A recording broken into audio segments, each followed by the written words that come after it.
Call this council meeting to order at 6 p.m. I need a motion for the adoption of the minutes, please. Resolved that the minutes of the regular meeting of council held at City Hall on September 28th, 2020 be adopted as circulated. Moved by Councillor Buds and seconded by Councillor Draycott. All those in favor? And that's carried.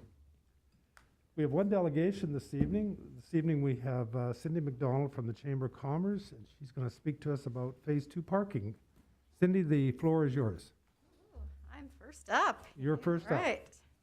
Excellent. Just gotta get the papers.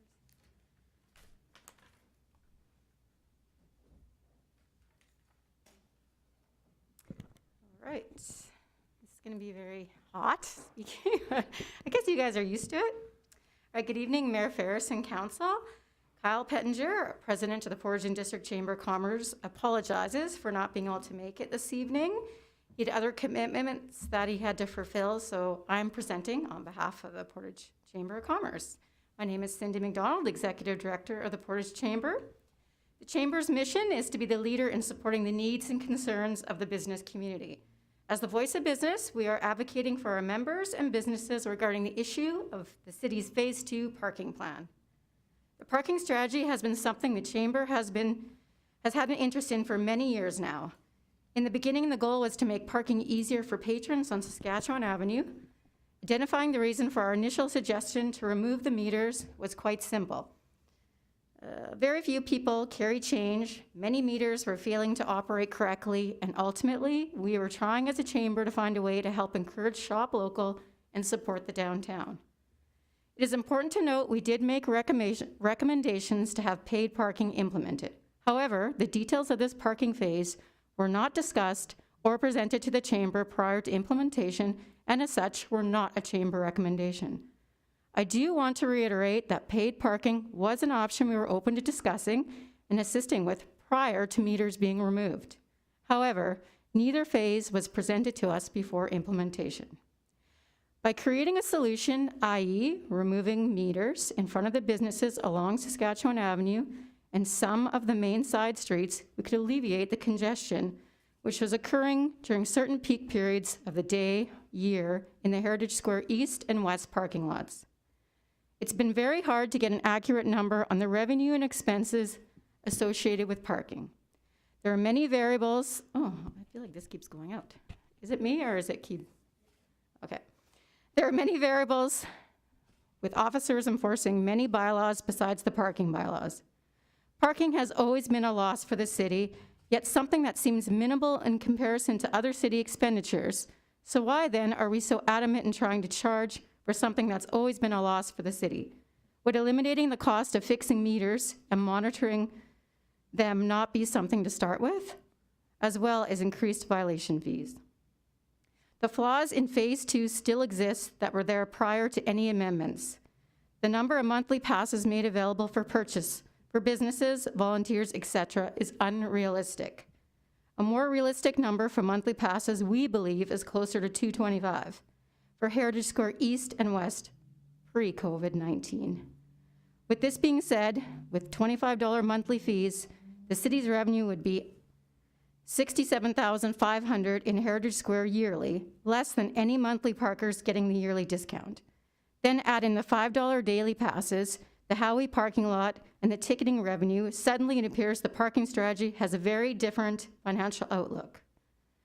Not guaranteeing a parking spot or charging for it is very difficult for many people to understand, no matter how infrequent that may occur.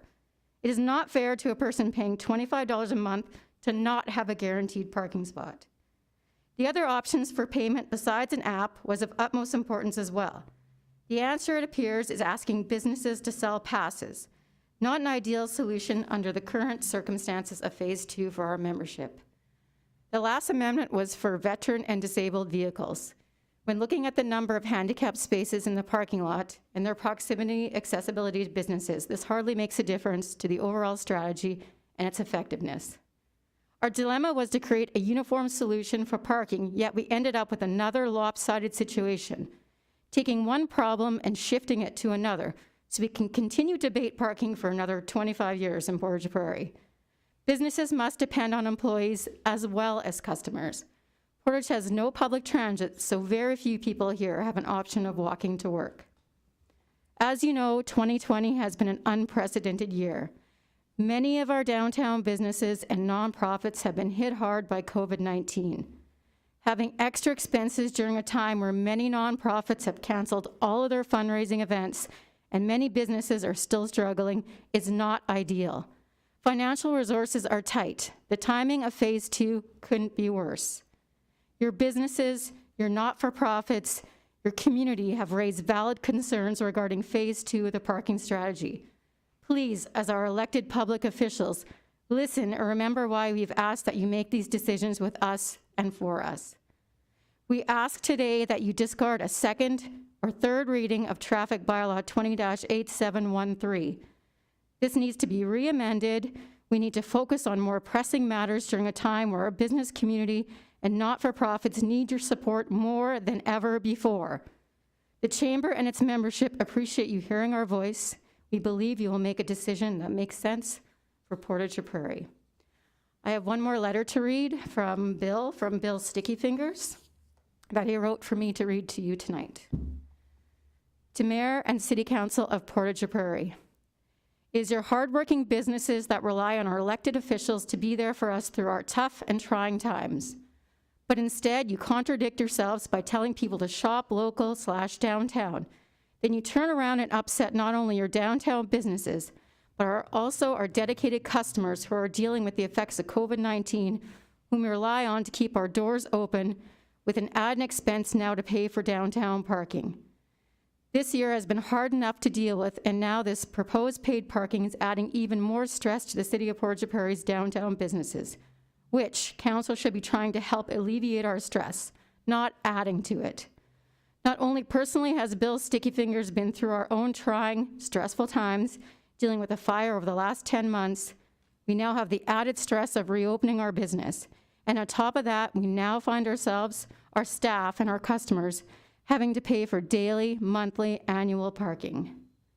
As a well-known, long-standing business in this city, and someone who has always tried to help make Portage la Prairie a viable city of possibilities, I ask that you give your local downtown businesses the same courtesy and dismiss the proposed paid parking bylaw. Respectfully, Bill Propatapas. Oh, I screwed up his name. You know who he is, Bill from Sticky Fingers. Thank you, that's all I have. Thank you, Cindy. Did any members of council have any questions? Councillor Draycott and then Councillor Meyer. Thank you, Your Worship. Thank you very much, Ms. McDonald, for coming out tonight and giving us your thoughts and feedback from your businesses. I can say that during our first phase 2 proposal that I received a lot of feedback through email and phone calls and people on the street about those changes and how it would affect them. And then from the time that we made amendments, I actually have not heard anything at all. Has your businesses, do they still have the same opinion as they did pre-amendments? The ones directly affected still have given us lots of feedback, yes. And the ones that are not directly affected, have they given any feedback?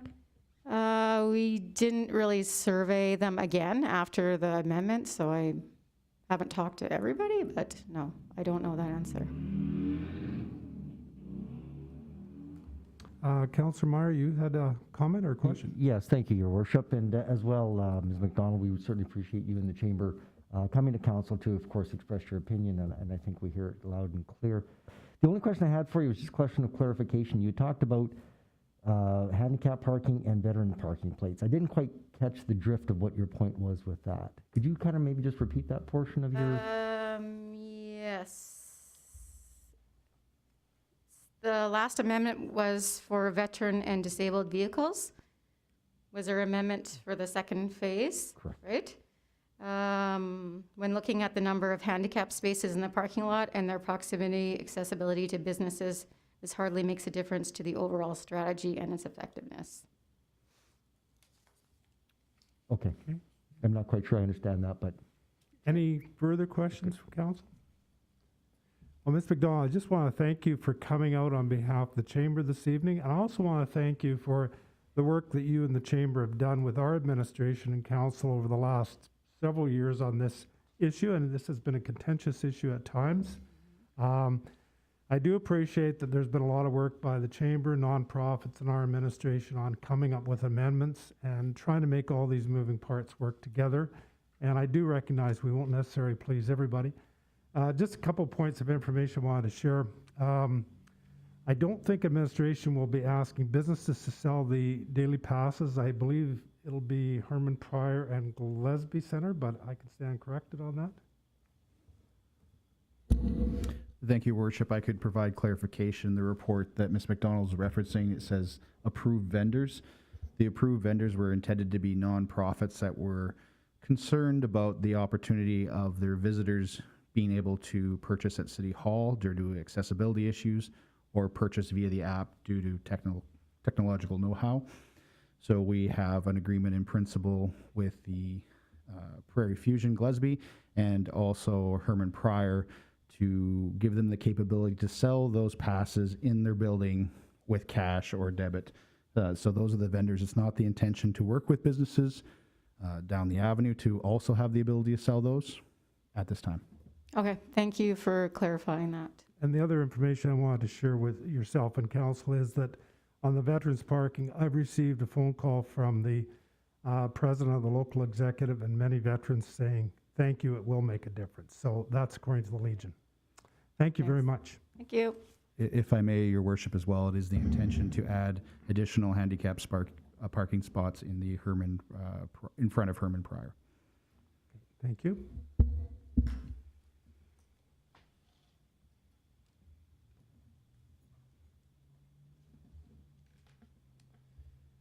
We have no public hearings this evening, so we're going to move into committees. First up is Finance Legislative Property Committee. Councillor Buds, please. Thank you, Worship. A couple of items on my agenda this evening, both of which this council has seen through previous reports. The first one is an amendment to the fees and charges, and it is directly related to downtown parking. Second phase took some amendments in reducing the monthly parking permit fees from originally thought to be $40 down to $25. And then we also introduced the annual parking pass, which is represents a savings of $25 for those wanting a parking permit each month. And then we obviously still had the option for the one-day parking pass at $5. So it is a recommendation of the committee, and I so move that the Council of the City of Portage la Prairie approve the revised 2020 fees and charges. Moved by Councillor Buds and seconded by Councillor Espy. Any questions or comments on the motion? All those in favor of the motion? And that's carried. And the second item, which I did cover off in committee as well, was the establishment of the Policing General Reserve. And so I won't go through this in detail, but I made council aware of the fact that we are expecting policing costs to rise for our city, not only because of negotiations that the RCMP have been with in regards to unionization, but also just as we grow as a city, we will participate at a lower amount with funding sources from levels of government. So the two things will mean that over the course of the next number of years, we will be paying more. And as such, we are being proactive to establish this general reserve. Sorry, I'll make a little clear, a policing general reserve. So it is a recommendation of your committee, and I so move that the Council of the City of Portage la Prairie give second reading to the Policing General Reserve Fund Bylaw 20-8712. Moved by Councillor Buds, seconded by Councillor Espy. Questions or comments on the motion? All those in favor? And that's carried. And finally, that bylaw 20-8712 be read a third time, finally passed, signed, and sealed. Moved by Councillor Buds and seconded by Councillor Espy. All those in favor of the motion? And that's carried. And that does conclude my report, Your Worship. Thank you, Councillor Buds. City Planning and Economic Development, Councillor Meyer, please. Thank you, Your Worship. The City Planning and Economic Development Committee has nothing to report. Community Service Committee, Councillor Draycott, please. Thank you, Your Worship. Community Services Committee has nothing to report this evening. Thank you. Councillor Wall, Waterworks Committee. Thank you, Your Worship. Waterworks has nothing to report. Thank you. Transportation Committee, Councillor Espy. Thank you, Your Worship. The issue tonight is to approve Traffic Bylaw 20-8713, thereby amending Traffic Bylaw 20-8705. Alternatives are to approve or not approve. So the background is on June 22nd, 2020, Council passed Traffic Bylaw 20-8705. A complete review of the previous traffic bylaw had been done prior to that time, and revisions were made to accommodate the implementation of a new downtown parking strategy. As the new downtown parking strategy started coming into effect, substantial public feedback was received, and Council directed administration to review and make the following revisions. A third city-owned lot has been added to the time-limited parking lots. Originally, the bylaw included Heritage Square A and Heritage Square B lots. A third lot added is between Howie Avenue and Duke Avenue. For the purposes of the bylaw, the 3 lots are considered to be one time-limited parking lot. Lot parking was initially given the same free parking time limit as street parking, which was 2 hours. This is now being changed to 3 hours for lots only. Time limit for free street parking remains at 2 hours. An accommodation for approved vendors to sell parking passes has been added. Now parking passes can be purchased using the Hotspot parking app or website, in person at City Hall, and from approved vendors. Small amendments were made to the schedules listing no parking areas and time-limited parking on streets, and the latter was also condensed for ease of use. Corresponding maps were updated accordingly. Clauses were added to provide free parking for vehicles clearly displaying physically disabled persons or parking permit while parked in a designated disabled parking space, and vehicles displaying veterans' license plates while parked in the time-limited parking zones. The fee for monthly passes is being reduced from $40 per month to $25 per month.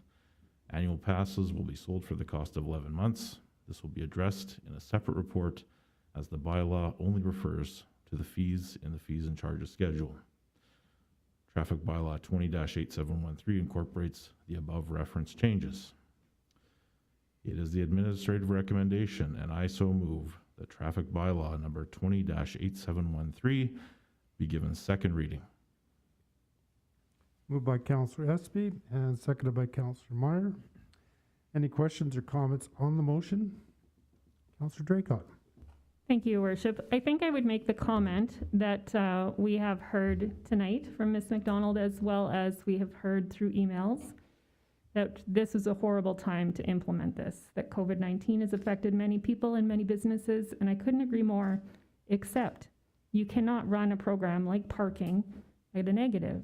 Negative doesn't exist for a municipality.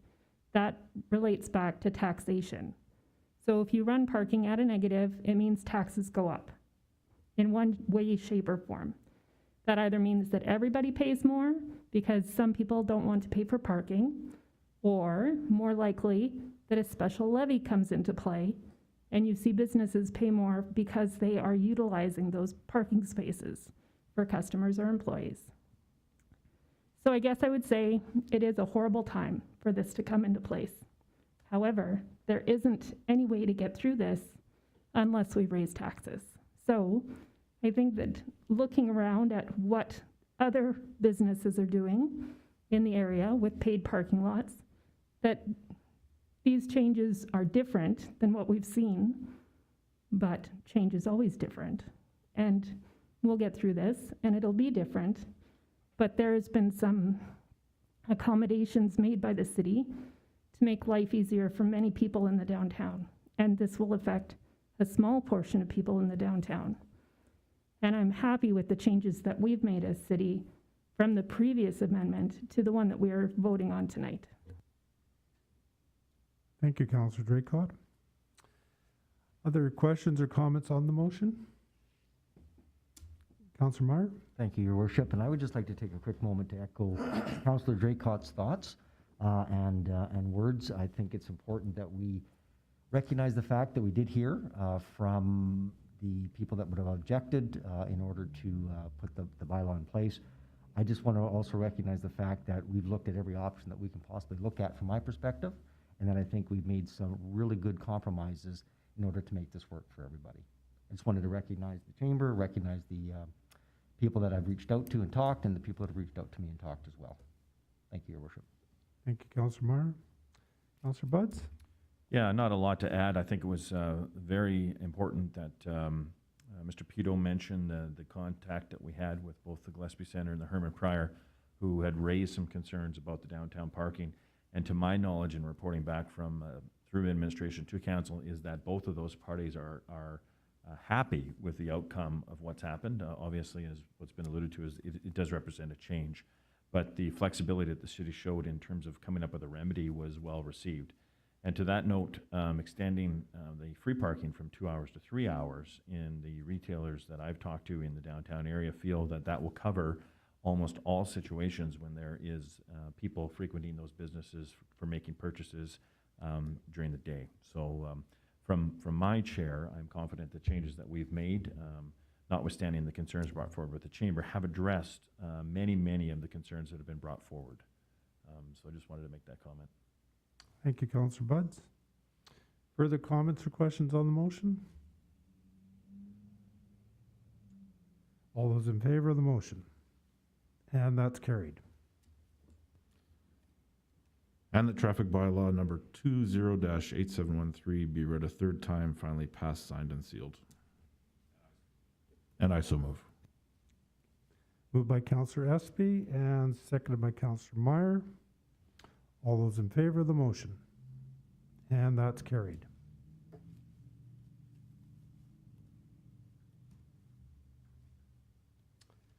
Anything further for transportation, Councillor Espy?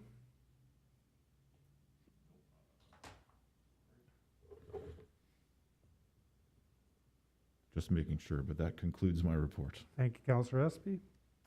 And this evening, Public Safety Committee for Councillor Knox, Councillor Wall. Thank you, Your Worship. There's no report from Public Safety this evening. Thank you. We have no deferred business this evening. However, we do have some new business. First item of new business is the first reading of the Council Code of Conduct, and this is bylaw 20-8714. And this is Finance Legislative Property Committee. Councillor Buds, please. Thank you. So the item here for council's decisioning is to approve a new bylaw, and it's a council code of conduct at 20-8714, and it is required under the Municipal Amendment Act. And so each council must approve a new code of conduct bylaw by November 1st of 2020. And this bylaw serves to establish the standards and values that members of council must meet while carrying out their duties, the application and enforcement of those standards and values, the sanctions available to address violations, and procedures for updating the code of conduct. It applies to all members of council with respect to their intentions with each other, with municipal employees, and with the members of public. In addition to passing the bylaw, council will have 6 months to complete mandatory online training, and further, to promote good governance and accountability, councils are required to review their code of conduct bylaw annually. And so where this came from is prior to this bylaw, council did follow the city's council's code of conduct policy, so we did have one, but the Municipal Act has mandated that we update that and follow, for the most part, the template that's been provided. So when we do approve this one, that previous code of conduct bylaw will be voided and replaced with this bylaw. So it is a recommendation of your committee, and I so move that the Council of the City of Portage la Prairie approve Council Code of Conduct bylaw 20-8714 by giving it its first reading. Moved by Councillor Buds and seconded by Councillor Espy. Any questions or comments on the motion? All those in favor of the motion? And that's carried.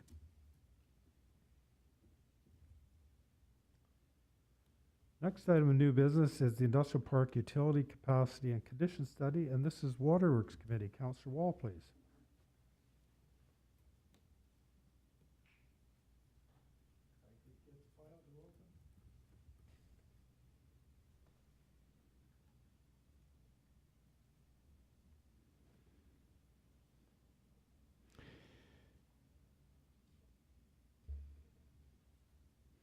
So the issue is to make application for a grant funding from the Manitoba Water Services Board for an industrial park utility capacity and condition assessment. The Portage la Prairie region is experiencing significant industrial growth, and this trend is expected to continue over the next few years. Major capital investments are being implemented at the water treatment facility and the water pollution control facility to ensure that the potable water and industrial wastewater needs of these industries can be met. There's an equally important network of piping and pumping that's required to properly service the industrial parks and convey the water both to and from the facilities as needed. However, it's not known what the capacity and condition of conveyance system is. A comprehensive assessment of the regional industrial park areas is recommended to determine the capacity of the pipes and pump stations, as well as the condition of these assets. This assessment will provide the information needed to confirm water and wastewater services available to potential investors or what is required to provide service. It will also provide guidance for budget considerations to ensure assets are properly maintained and upgraded to meet current and future demands. This assessment will include the Poplar Bluff Industrial Park, McMillan Industrial Park, and Northwest Industrial Park, which is formerly the Campbell Soup property. It's estimated that this assessment could cost up to $200,000. As this will benefit the city as well as the RM of Portage, a joint application will be made to the Manitoba Water Services Board to fund this study up to 50%. Resolutions from the city and RM are required for the application process. This project will be included in the 2021 capital budget subject to approval.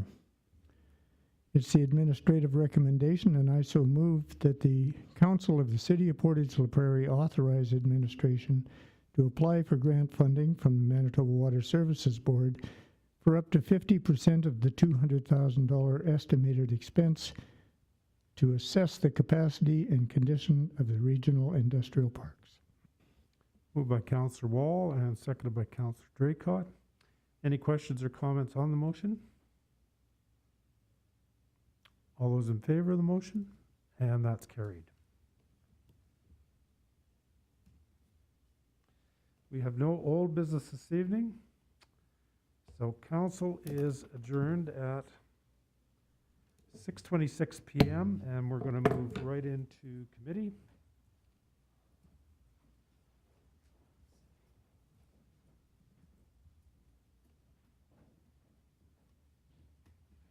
We'll call committee to order at 6:27 p.m. First up is Finance Legislative Property Committee. Councillor Buds, please. Thank you, Your Worship. Your committee has nothing to report. Thank you, Councillor Buds.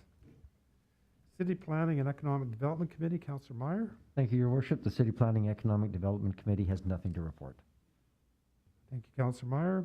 Community Service Committee, Councillor Draycott. Thank you, Your Worship. Nothing for Community Services Committee. Thank you. Waterworks Committee, Councillor Wall. Your Waterworks Committee has no report this evening, Your Worship. Thank you. And Transportation Committee, Councillor Espy. Thank you, Your Worship. The Transportation Committee has nothing to report. Thank you. And Councillor Wall, Public Safety Committee. Yes, Your Worship, Public Safety has no report this evening. Thank you. So committee is adjourned at 6:28 p.m. Thank you for coming out, everybody.